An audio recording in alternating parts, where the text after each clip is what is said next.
सुबह जब गहना किचन में आई तो देखा कि झुमकी तवे पर रोटी की जगह अपना हाथ सेक रही। देखते ही गहना ने झट से उसका हाथ हटाकर कहा, बेटा झुमकी, ये क्या कर रही हो? पूरा जला लिया। लेकिन झुमकी की आत्मा के अंदर इतने जख्म थे कि शरीर के जख्मों की उसे सुध ही नहीं थी। आखिर ऐसा क्या हुआ था उसके साथ? तो आइए जानते हैं उसके पीछे की सारी कहानी। झुमकी पढ़ाई में बहुत होशियार थी। स्कूल के सभी अध्यापक उसके भविष्य के बारे में कहते कि झुमकी आगे चलकर पूरे गांव का नाम रोशन करेगी। आज उसका 9वीं का रिजल्ट आया था और सभी विषयों में 95% लाई थी। शिवानी टीचर उसे बहुत ज़्यादा पसंद करती थी। वो उसे एक बात ही कहती थी कि जब वो 18 की ना हो तब तक शादी ना करे और शादी के बाद अपनी पढ़ाई बिल्कुल ना छोड़े।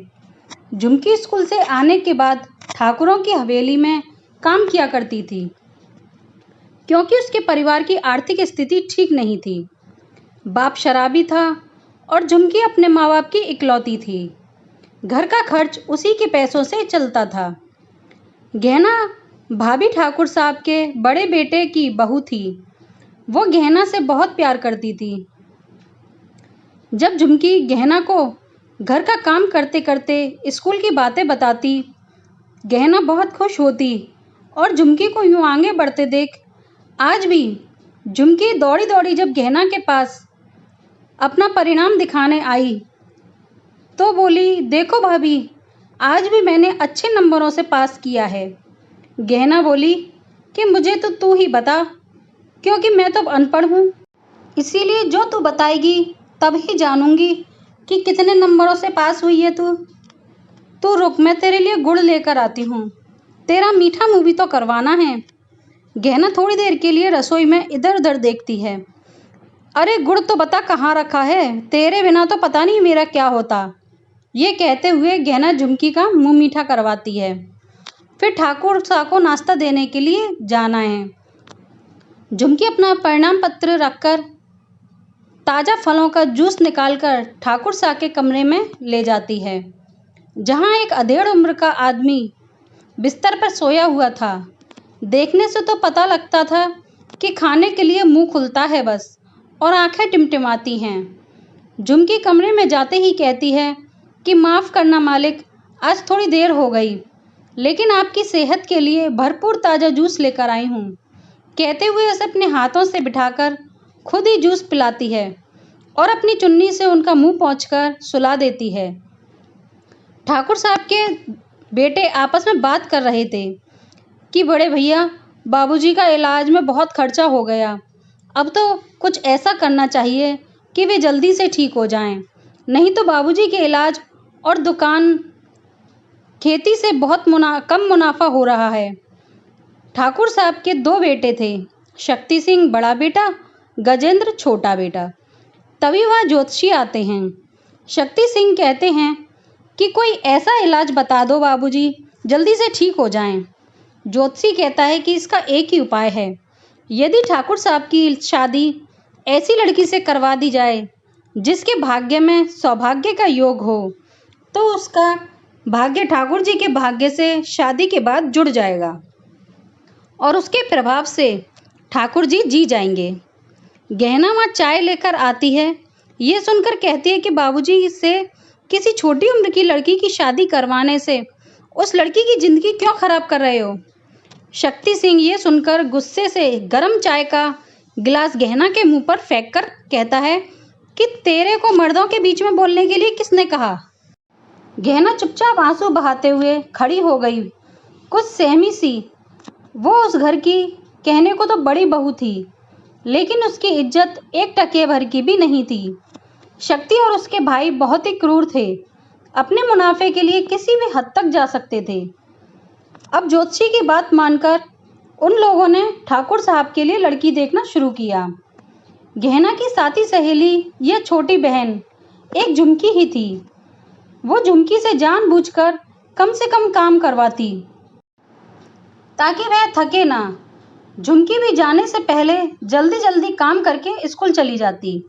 शिवानी मैडम जानती थी कि झुमकी की आर्थिक स्थिति बिल्कुल ठीक नहीं है और इस वजह से जब उसे किसी चीज़ की ज़रूरत पड़ती तो हमेशा उसकी मदद करती। आज भी शिवानी मैडम 4-5 दिन के लिए शहर जा रही थी। स्कूल की छुट्टी के बाद झुमकी से मिलकर कहती हैं कि देख झुमकी, अपना ध्यान रखना, किसी भी चीज़ की ज़रूरत हो तो मुझे बोल दे, मैं शहर से आते वक्त लेती आऊँगी। झुमकी बोली, शिवानी दीदी, मेरे लिए चित्र बनाने की किताब और पानी वाले रंग ले आना।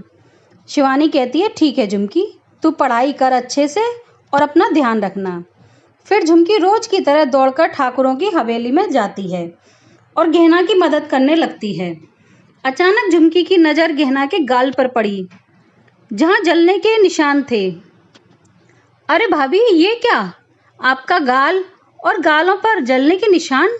गहना छुपाते हुए कहती है कि कुछ नहीं झुमकी, तू बस जल्दी जल्दी नाश्ता बना, बाबूजी को देकर आ। नहीं भाभी, पहले आपके जले हुए पर दवाई लगा दूँ, नहीं तो घाव और बढ़ जाएगा।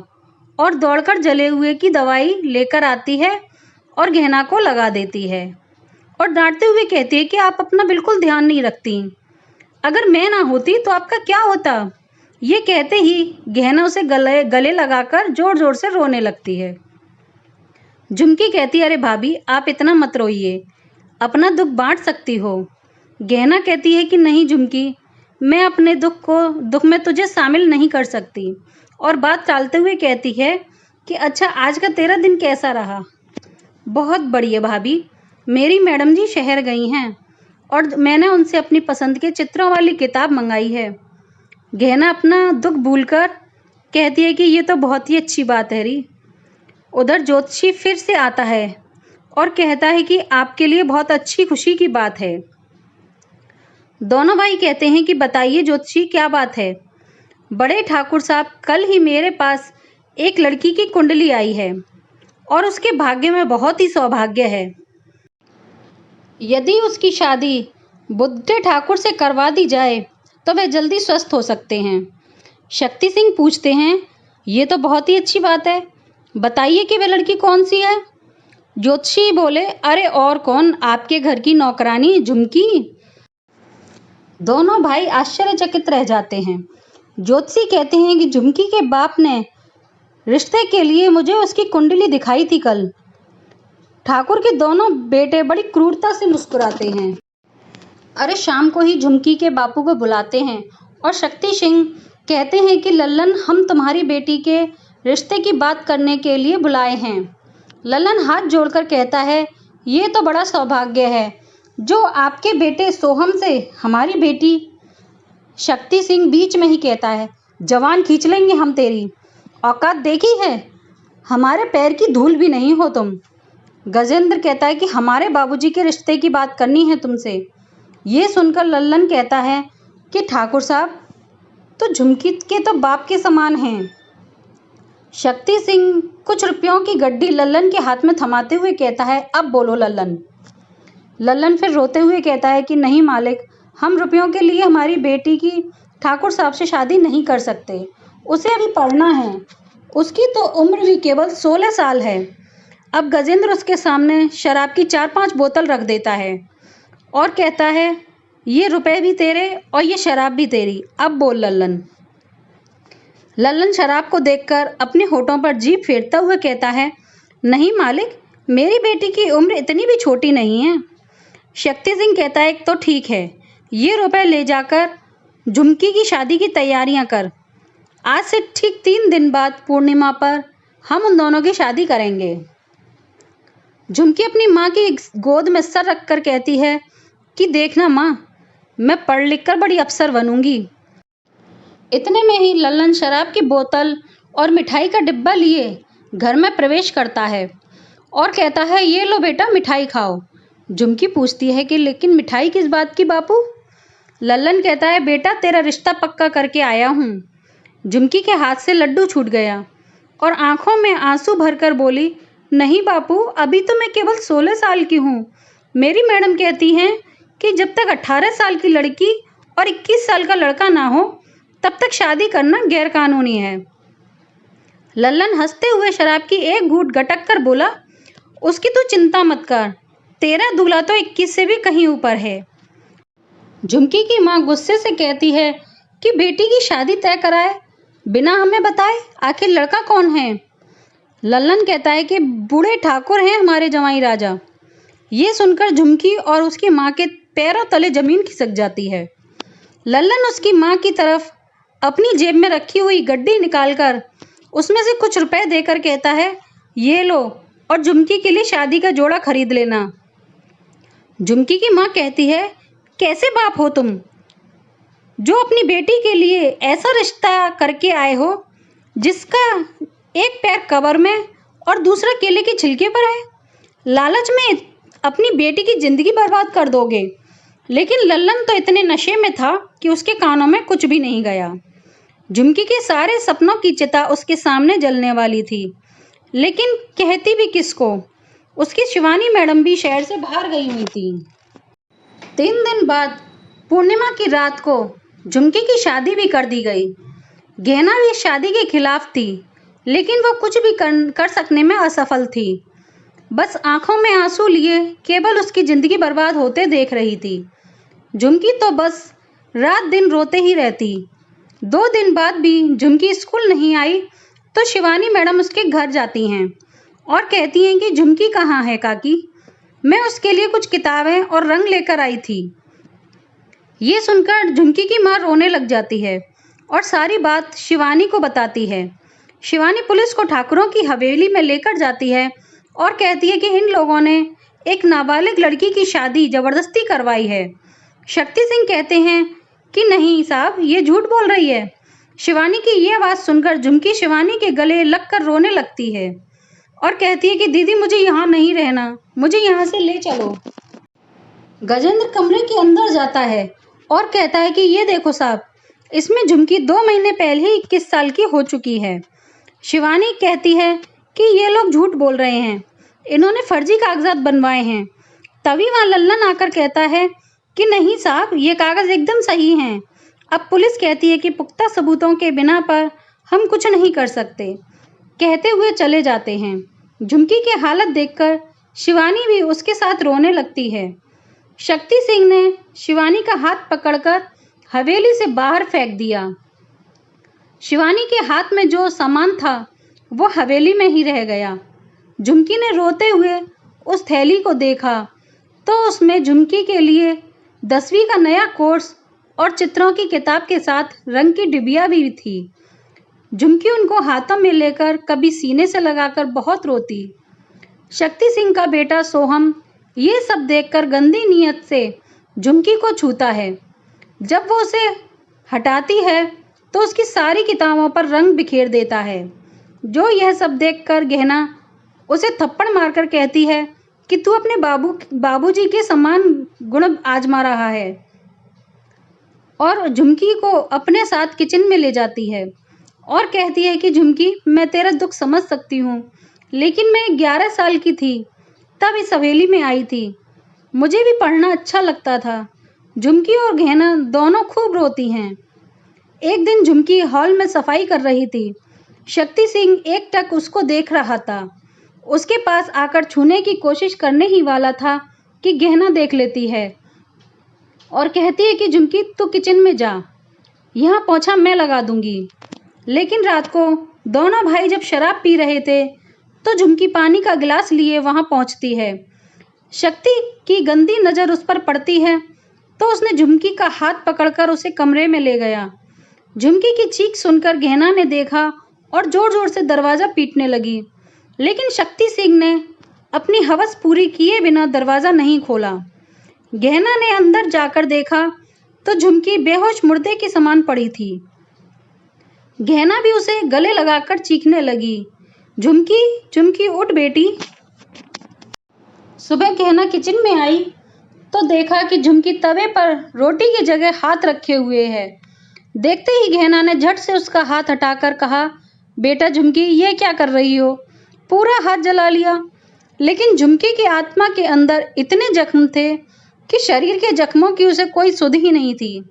उसे देखकर ऐसा लग रहा था जैसे इसमें कोई जान ही नहीं बची हो। गहना उसके हाथ पर दवाई लगा रही थी, लेकिन झुमकी ना तो कुछ बोलती और ना ही कुछ कहती, बस चलने फिरने वाली गुड़िया की तरह हो गई थी। फिर दूसरी रात पहले गजेंद्र, फिर शक्ति और अंत में सोहम, सब ने उसके साथ बलात्कार किया। गहना ये देखकर भी कुछ नहीं कर पाई। झुमकी तो बिना आत्मा की गुड़िया बन गई। बड़े ठाकुर भी मौत की भीख मांग रहे थे भगवान से। वो बोल नहीं सकते थे, लेकिन उनके बेटे उनकी आंखों के सामने एक मासूम लड़की की जिंदगी बर्बाद कर रहे थे। रोज उसे अपनी हवस का शिकार बना रहे थे। ये देखकर उसकी आंखों में आंसुओं की धारा बहती रहती। अब ठाकुरों के हर काम में घाटा होने लगा था। उन्होंने फिर ज्योतिषी को बुलवाया और गला दबाते हुए शक्ति ने कहा कि रे पंडित, तुमने तो कहा था, वो हमने किया, फिर मुनाफा क्यों नहीं हो रहा? ज्योतिषी कांपता हुआ बोला, हमने तो भविष्यवाणी ठीक की थी, न जाने अब क्या हो गया। तभी वहाँ एक मजदूर आता है और कहता है कि मालिक, हमें 500 रुपये और 1 दिन की छुट्टी दे दीजिए। शक्ति कहता है, क्यों चाहिए? मजदूर बोला, कल हमें सती माता के मंदिर जाना है और वहाँ 500 रुपये का चढ़ावा भी देना है। ये बात सोहम के दिमाग में अलग से एक बात और आई। सबके जाने के बाद वह कहता है कि एक सती मंदिर में 1 दिन के लिए एक आदमी का चढ़ावा 500 रुपये है, तो 100 आदमी के 50,000 हो गए। बापू, 1 दिन में हम 50,000 रुपये कमा सकते हैं। करना क्या है? एक आदमी के साथ जिंदा औरत की चिता। तभी झुमकी को जाते देखा तो सबके दिमाग की घंटी बजी। तीनों पहुंच गए बाबूजी के कमरे में और पहले से तीनों ने बारी बारी उनके चरण छुए। फिर तकिया लेकर मारने लग गए। गहना वहां आ जाती है। ये क्या हो रहा है बाबूजी? बाबूजी मर जाएंगे। शक्ति ने कहा, अरे बाबली, अब तो नोटों की बारिश होगी। बस बाबूजी की चिता पर झुमकी को जिंदा जलाना है, उसे सती बनाकर। ये सुनते ही गहना शक्ति का कॉलर पकड़ लेती है और कहती है कि बस बहुत हो गया, अब मैं चुप नहीं बैठूंगी, अभी पुलिस के पास जाती हूँ। ये सुनते ही शक्ति ने एक थप्पड़ मारा और घसीट कर उसे कमरे में बंद कर दिया। झुमकी ठाकुर जी के लिए पानी लेकर आई, पिलाने लगी, लेकिन जब उन्होंने पानी नहीं पिया तो झुमकी रोते हुए उनके बेटों के पास गई। बाबूजी नहीं उठ रहे हैं। शक्ति कहता है, अरे पता है बाबूजी चल बसे, तू कमरे में जाकर बैठ जा। झुमकी रोते हुए कमरे में चली गई। थोड़ी देर बाद 2 औरतें आती हैं और झुमकी को गहने और दुल्हन का जोड़ा पहनाते हुए कहती हैं कि तू तो बड़ी भाग्यशाली है, जो शादी के 2 महीने बाद ही सती बन रही है। झुमकी कहती है कि मैं तो ठाकुर जी की विधवा हूँ ना। लेकिन वो औरतें जबरदस्ती शादी का जोड़ा पहनाते हुए कहती हैं कि सती बनती हैं तब दुल्हन की तरह सजना पड़ता है। वहाँ सोहम ने आकर उसे जबरदस्ती बेहोशी का इंजेक्शन लगा दिया। उधर गहना को झुमकी की बहुत चिंता हो रही थी और खिड़की से निकलने की कोशिश करने लगी। सब लोग झुमकी और ठाकुर जी की अर्थी को जलाने के लिए लेकर जाते हैं। चिता पर झुमकी को बेहोशी की हालत में बैठाकर उसकी गोद में ठाकुर जी का सिर रख देते हैं। चिता को अग्नि भी लगा देते हैं कि ऐन मौके पर गहना पुलिस को लेकर आ जाती है। पुलिस ने जल्दी से आग को बुझाया और झुमकी को बचा लिया। गहना ने उसके सारे कारनामों का कच्चा चिट्ठा पुलिस को बता दिया। कोर्ट ने तीनों को आजीवन कारावास और पंडित को नाबालिग की शादी कराने के जुर्म में 2 साल की सजा सुनाई। अब गहना झुमकी की ही बेटी बनकर उसके पास हवेली में रहने लगती। उसकी पढ़ाई का सारा खर्च वो खुद उठा रही थी। झुमकी भी ठाकुरों का सारा कारोबार संभालने में गहना की खूब मदद करती और दोनों खुशी से रहती। तो दोस्तों, अगर आपको ये कहानी पसंद आई हो तो लाइक करें, शेयर करें, कमेंट करें और चैनल को सब्सक्राइब करें। धन्यवाद।